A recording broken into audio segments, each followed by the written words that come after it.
Pavilion is HP's budget-friendly mid-range line, not quite as full-featured as its Envy pieces but a notch above its entry-level models called simply HP laptops.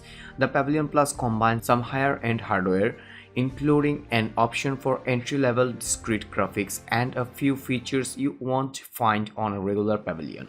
For example, a 720-pixel HD camera compared to the plus 1080-pixel webcam.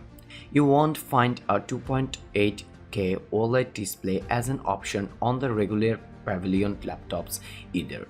Compared to the typical LCD you'd find on a Pavilion and other sub-$1,000 laptops, an OLED display has a higher contrast ratio, sharper text, more vivid colors, and a wide range of color gamut covering 100% DCI-P3 color space. The configuration I tested also came with a high-performance 12th Gen Core i7 processor and 16GB of memory, coming in at a regular price of $1,000. However, it's regularly on sale. It's currently only $800 in the UK. The Pavilion Plus starts at £799 and in Australia it's 1,599 Australian dollars. For its price, the Pavilion Plus 14 turned out great performance both in general use and on our benchmark tests. This is an excellent pick for school and office work, entertainment and gaming at low graphics settings, or better yet cloud gaming. The HP actually outperformed the MacBook Air M2 on several benchmarks. If you were considering this HP for content creation, you will want to configure the Pavilion Plus 14 with its optional NVIDIA GeForce RTX 2050 board discrete graphics. It's an entry-level chip, but it will speed up rendering times compared to the integrated graphics in my review laptop, and it doesn't even add too much to the price. Graphics performance is where it falls short compared to the Air, along with battery life, and by a lot. OLED displays might look great, but they are generally power drains. The Pavilion Plus only reached 4 hours 40 minutes on our streaming video test with the display brightness set to 50% and audio played through earbuds with volume set to 50%. There are things you can do to help, such as keep your brightness as low as possible and use Windows Start mode. Even in general use with some power management, I averaged about 6 hours of use before I needed to plug in. The positive here is the HP charges quickly, getting back up to 50% charge in 30 minutes.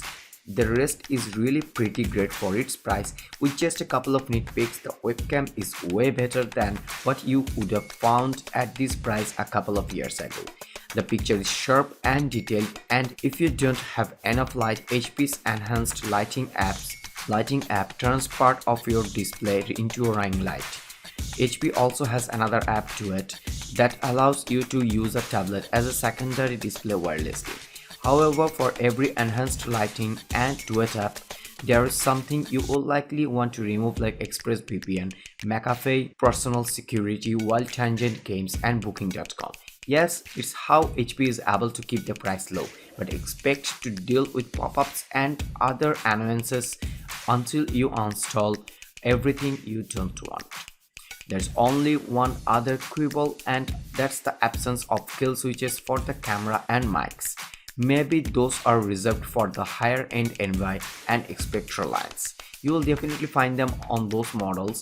That's understandable, but with the high resolution webcam it also makes sense to include them on the Plus model. Instead, HP put a shortcut button to search for emojis, GIFs and symbols. Again, fairly minor issues in the grand scheme of things, with only the battery life being a potential deal breaker. That doesn't keep it from being a bargain though. Also, it appears from HP's service video for the Pavilion Plus 14 that all but the memory is serviceable because it's soldered on. If you want something with better battery life that also happens to be smaller, lighter and an excellent value, consider HP's Pavilion Aero 13. There is no OLED option, but it will run for more than 10 hours and only weighs 2 pounds. If your heart is set on getting an OLED, both Asus smaller ZenBook S13 OLED and the 14-inch Asus Swift 3 OLED are worth considering. They both have better battery life but also cost more.